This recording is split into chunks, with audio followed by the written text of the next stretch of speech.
तो दोस्तों Chelsea appoint करने वाली है एंजो मरेस्का को as the new head coach, जो कि रिप्लेस करेंगे मॉरिसियो पोचेटिनो को फ्रॉम द सीजन 2024-25। अभी ये कहा जा रहा है कि लेस्टर सिटी को 10 मिलियन कॉम्पनसेशन फीस दे दी जाएगी to get this guy from Leicester to Chelsea football club.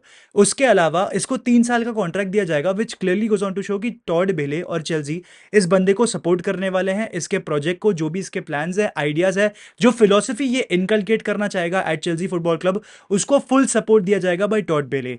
ठीक है, अब तुम्हें जब इतना सब मालूम पड़ गया है तो मैं तुम्हें यह भी बताना चाहूंगा कि असल में ये बंदा है कौन, इसने क्या उखाड़ा है at the football level, and क्यों कोई इसके बारे में बात नहीं कर रहा। ठीक है, पर सबसे पहले एक जनरल कंसेंसस क्या चल रहा है regarding Enzo Maresca, regarding Chelsea football club, मैं तुम्हें वो भी बता देता हूं। तो इस समय जो सोशल मीडिया में हमारे ज्ञानचंद हैं वो ये पेलते हैं कि भाई अब तो चेल्सी फुटबॉल क्लब फिर से फिनिश्ड है, वो 10th फिनिश करने वाले हैं and they are gonna have a disasters season. That is what people are claiming भाई। लेकिन एंजो मैरेस्का की यही खासियत है सबसे बड़ी वाली कि वो अपनी फिलॉसफी को, अपने प्ले स्टाइल को अपने प्लेयर्स पे बहुत जल्दी इनकलकेट कर लेते हैं, एंड ये चीजें आप देखोगे चेल्सी फुटबॉल क्लब में बहुत जल्दी। मैं तो उल्टा ये बोलूंगा चेल्सी फैंस को कि यार आपके एक्चुअल में अच्छे डेज लौटने वाले हैं in terms of playing football. मैं ये नहीं कह रहा कि आप ट्रॉफी जीतोगे या फिर आप प्रीमियर लीग जीतोगे, बट आप डिसेंट फुटबॉल खेलोगे, आप अच्छा फुटबॉल खेलोगे, जो कि मॉरिसियो पोचेटिनो अच्छे से इफेक्टिवली नहीं कर पाए थे। ठीक है, उन सब चीजों के बारे में भी बात करेंगे, लेकिन सबसे पहले बात करते हैं एंजो मार्सेका असल में है कौन, सॉरी एंजो मरेस्का असल में है कौन। This guy is a Baldy, another Baldy joining the Premier League apart from Ten Hag, Pep Guardiola, and the other managers. But this guy is different. This guy is unique. He is a Guardiola disciple. Another Guardiola disciple coming to the Premier League. भाई Arteta हो गए, ten हैग हो गए एक तरीके से, अब ये भी बंदा है एंजो मारेस्का। ये सारे बंदे यार ये गार्डियोला के डिसाइपल्स हैं। इनमें से काफी लोगों ने लिटरली असिस्टेंट मैनेजर्स रहे हैं under Guardiola. That clearly goes on to show कि जब गार्डियोला सिटी छोड़ के जाएंगे, अपने डिसाइपल्स को छोड़ के जाएंगे अक्रॉस द प्रीमियर लीग, तो that is going to be very very interesting. But यहाँ पर चेल्सी की अप्रोच मुझे समझ में आती है। अगर चेल्सी को सिटी के लेवल पे पहुंचना है, जो 1-2 साल में शायद से वो पहुंच जाएंगे, उसके लिए उनको थोड़ा सा रोबोटिक फुटबॉल, वो पोजिशनल प्ले वाला फुटबॉल, वो पोजिशन ओरिएंटेड सिस्टम में जाना पड़ेगा, जिसके वजह से उनको सक्सेस मिल सकती है, जिस तरीके से आप देख रहे हो आर्सेनल में होते हुए, जिस तरीके से आप देख रहे हो सिटी में होते हुए। इसलिए ये साइनिंग करी गई है ऑफ एंजो मारेस्का। ठीक है, अब ये बंदा मैं आपको बता देता हूं इसने अब तक करा क्या है। तो सबसे पहले ये बंदा मैनचेस्टर सिटी की यूथ टीम को ट्रेन करता था। 2020 की मैं आपको बात बता रहा हूं। वहां पर रोमियो लाविया और कोल पार्मर मैनचेस्टर सिटी की यूथ टीम में थे, एंड इन्होंने प्रीमियर लीग भी जीती है। ठीक है, जो यूथ प्लेयर्स की प्रीमियर लीग होती है वो जीती है इन्होंने इन द ईयर 2020। उसके बाद पेप गार्डियोला की नजरें असल में इस बंदे पे काफी टाइम से थी, and he wanted Enzo Maresca to be a part of the first team, to be one of the assistant coaches in the first team. ठीक है, एंजो मारेस्का के लिए ये रोल उसने पहले से असाइन किया था, बट वो जाते हैं छोड़ के एंड वो जाते हैं पार्मा। ठीक है, पार्मा जाते हैं जहां पर उनकी बहुत ही डिजास्टर्स स्पेल रहती है, एंड सीरी बी में वो बहुत खराब परफॉर्म करते हैं despite having such a great squad. That squad should have gone to Syria, but उनको वहां पर सैक कर दिया जाता है। फिर वापस वो लौटते हैं मैनचेस्टर सिटी में, एंड अंडर पेप गार्डियोला वो एक बनते हैं assistant coach, assistant manager for Guardiola, जहां पर वो बहुत सारी चीजें सीखते हैं। ठीक है, एंड वहां पर वो पेप गार्डियोला का सिस्टम क्या टैक्टिक्स हैं वो भी सारी चीजें बहुत अच्छे से नोटिस करते हैं, नोट लेते हैं, नोट्स बनाते हैं। ठीक है, वो सारी चीजें होती हैं। उसके बाद वो ट्रेबल जीत जाते हैं alongside Guardiola's Manchester City in the year 2022-23, and उसके तुरंत बाद उनको अपॉइंट कर दिया जाता है as the Leicester City manager भाई। And I am not even kidding, this guy is very much dedicated to his job, because Leicester City की जैसी इन्होंने जॉब ली, जैसी ही उसकी कमान संभाली भाई, मतलब लिटरली फुटबॉल सीजन चल भी नहीं रहा था, प्लेयर्स आए भी नहीं थे लौट के to back to the training facilities, this guy was already there with his team. ठीक है, लिटरली बंदे ने लेस्टर में ही अपना घर लिया, वहां पर प्रोजेक्टर लगाया और लेस्टर सिटी का हर एक मैच ऑन अ लूप देखा, रिवाइंड करके देखा, और समझा कि क्या फ्लॉज है इस टीम में, क्या तकलीफें हैं इस टीम में, क्या चीजें हैं जो काम नहीं कर रहे, कौन से प्लेयर्स हैं जिनको हटाने की जरूरत है, कौन से प्लेयर्स को लाने की जरूरत है अपने सिस्टम को इंप्लीमेंट करने के लिए। This guy did his homework pretty much very well, समझने के लिए कि क्यों लेस्टर एक ऐसी टीम जो कि कुछ साल पहले प्रीमियर लीग जीती थी, अब रेलेगेशन की कगार पे आ चुकी है। ठीक है, his preparation was for every game, जो कि consisted for hours and hours studying the opposition and studying their opposition's approaches, ठीक है।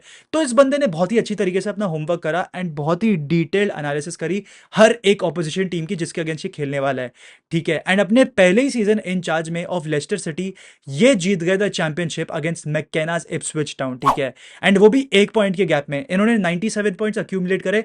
वेस्टन मैकेना ने अपने इप्सविच टाउन के साथ उन्होंने 96 पॉइंट्स करे, सिर्फ 1 पॉइंट के गैप से ये जीते हैं and he had the best defence in championship. अभी तुम लोग सोच रहे होगे कि यार क्या यार विधान भाई, चैंपियनशिप ही तो था, कौन सी बड़ी बात है। बट दोस्तों जिस तरीके का फुटबॉल लेस्टर सिटी ने खेला ना वो भी काफी इंटरेस्टिंग है, काफी अच्छा था, ठीक है। बिकॉज प्री सीजन में बंदा अब भी जस्ट मैनेजर बना है, इसने अपनी फिलॉसफी इंपोज करी और लिवरपूल को धूल चटाया भाई। आई वोंट से कि लिवरपूल को हराया हराया, बट लिवरपूल के सामने अपना प्ले स्टाइल दिखाया भाई। दिस टीम ने, एक ऐसी टीम जो कि जस्ट रेलीगेट हुई है, ठीक है, उस टीम ने अपना प्ले स्टाइल इंपोज करा, फाइट पुट अप करी against Liverpool, although pre season, but get my point completely, ठीक है। तो this guy is a great coach, ठीक है। जहां पर हम बात करते हैं रोबर्टो दे ज़र्बी के बारे में, जहां पर हम बात करते हैं मिकेल आर्टेटा के बारे में, जाबी अलोंसो के बारे में, and deservingly so, don't get me wrong, इस बंदे के बारे में भी अब बात होगी और शुरू होगी भाई। बिकॉज अब ये आए हैं मेन रडार में, अब आए हैं ये यूरोप के टॉप लेवल पे, टॉप लीग्स में, एंड अब ये कोच करेंगे चेल्सी को भाई। This guy is a through and through Pep disciple. And साथ ही साथ मैं तुम्हें एक और छोटी चीज बता देता हूँ इस मैनेजर के बारे में।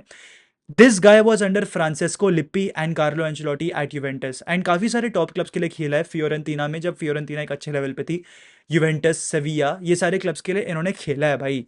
And under Carlo Ancelotti and Francesco lippy इन्होंने मैन मैनेजमेंट प्रॉपरली सीखी है एज अ प्लेयर, जब वो प्लेयर थे इनके लिए। एंड गार्डियोला के अंडर प्रॉपर टैक्टिक्स, नोट्स बनाना, वो सब चीजें इन्होंने गार्डियोला के अंडर करी है, राइट। तो ये बंदा, I think he is the perfect person to be the coach of Chelsea football club. And मुझे तो कहीं ना कहीं लगता है कि चेल्सी जो करना चाह रही थी पिछले सीजन, वो ये बंदा करके दे सकता है भाई। लेस्टर सिटी का जो बिल्डअप था वो काफी इंटरेस्टिंग होता था, जब वो डीपर एरिया से बॉल को बिल्डअप करते थे, स्लो एंड स्टेडी बिल्डअप, एक modernised position oriented football system खिलाते थे, जहां पर सेंट्रल एरियाज में वो ऑपोजिशन को चोक करते थे, वहां पर पूरी डोमिनेंस रखते थे। यहां पर मेरे को कहीं ना कहीं लगता है कि एंजो फर्नांडिस और मोइसेस काइसेडो को बहुत अच्छी तरीके से यूज किया जा सकता है, बिकॉज ये दोनों प्लेयर्स क्वालिटी प्लेयर्स है भाई। पर द थिंग इज की जो सिस्टम है ना वो इनके अराउंड डेवलप नहीं हुआ, लेकिन अब अंडर एंजो मारेस्का ये चीज काफी अच्छी तरीके से मुझे पॉसिबल होती हुई दिख रही है, क्योंकि ये दोनों को डबल पिवट पे ऑपरेट करवा लो और सेंट्रल पूरी एरिया आप कंट्रोल कर पाओगे। साथ ही साथ आपके पास वाइडर एरियाज में ऐसे क्वालिटी और क्विक प्लेयर्स है, लाइक नोडी मैडुएके, या फिर आप बात कर लो मिखाइलो मुद्रिक की, जिनको 1v1 सिचुएशंस में आना बहुत पसंद है और वो 1v1 डुएल्स में थ्राइव करते हैं।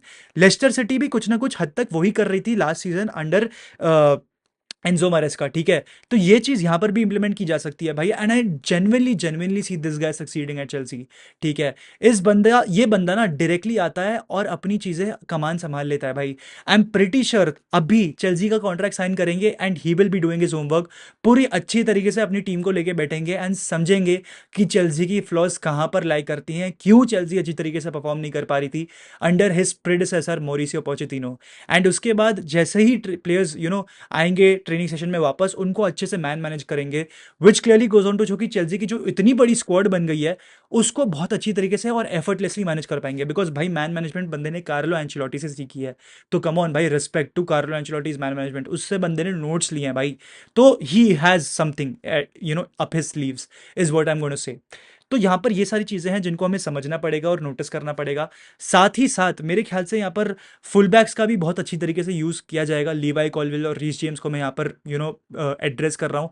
दोनों को ही काफ़ी लंबी इंजरीज थी, दोनों ही काफ़ी टाइम तक आउट थे, but finally these guys will be fully fit and will be available. तो बिल्डअप में आई थिंक रीस जेम्स और लीवाई कॉलविल का बहुत बड़ा हाथ होगा, कंसिडरिंग कि ये बॉल के साथ थ्राइव करते हैं। They love to have the ball, they love to carry it, they love to make the ball make the play happen. तो these guys are exceptional doing that, and मुझे कहीं ना कहीं लगता है बिल्डअप इनका बहुत स्मूथ होगा, डीपर बिल्डअप होगा कहीं ना कहीं, जो कि कहीं ना कहीं टूखेल की चेल्सी भी करती थी, थोड़ा सा डीपर बिल्डअप करती थी जहां पर उनकी बैकती हुआ करती थी। यहां पर पोचेटिनो भी स्टार्टिंग में वही कर रहे थे, बट जैसे ही एनकुंकू को इंजरी हुई, ही केम बैक टू अ 4-3-3। अभी लेस्टर सिटी के under sorry Enzo Maresca Leicester City में एक 4-3-3 यूज करते थे, जो कि एट टाइम्स 4-3-2-1 हो जाती थी, सॉरी 4-2-3-1 हो जाती थी। बट यहाँ पर एक पॉइंट आपको नोट करना पड़ेगा, जब वो इन पोजीशन होते थे ना, तब वो एक 3-5-2 फॉर्मुलेट कर लेते, जहाँ पर इहेनाचो और एनडीटी वो होते थे आपके स्ट्राइकर्स, एंड यहाँ पर आपको राइसबरी हॉल को एक बहुत ही फ्री रोल दिया जाता था टू ऑपरेट भाई। तो this guy is genuinely underrated, कोई इस बंदे के बारे में कुछ नहीं जानता है, and it's actually good for Chelsea football club, क्योंकि आपके ऊपर ऐसी एक्सपेक्टेशंस या प्रेशर नहीं है टू डिलीवर। आप अपने प्रोजेक्ट को लेके बैठे हो, and this guy is gonna be a yes man. ये एक हेड कोच है, अपनी एडवाइस जरूर देगा in terms of buying players, but of course manager नहीं है। ये थोपेगा नहीं तुम पे कि यार तुम्हें ये प्लेयर साइन करना चाहिए, वो प्लेयर साइन करना चाहिए। तो you are getting a thorough yes man, जिसको उतना एक्सपीरियंस भले नहीं है, and that is probably the only con and the only thing against Enzo Maresca Maresca. But if this guy comes in, if this guy settles, he is gonna be a big big manager, trust me guys, believe me. And दोस्तों इसी के साथ I would like to end the video. एक different video बनाऊंगा on this guy's tactics, क्या वो करने वाला है at Chelsea football club. But with this यार दोस्तों, I would like to end the video. आप एंड तक देख रहे हो, सब्सक्राइब, लाइक एंड शेयर।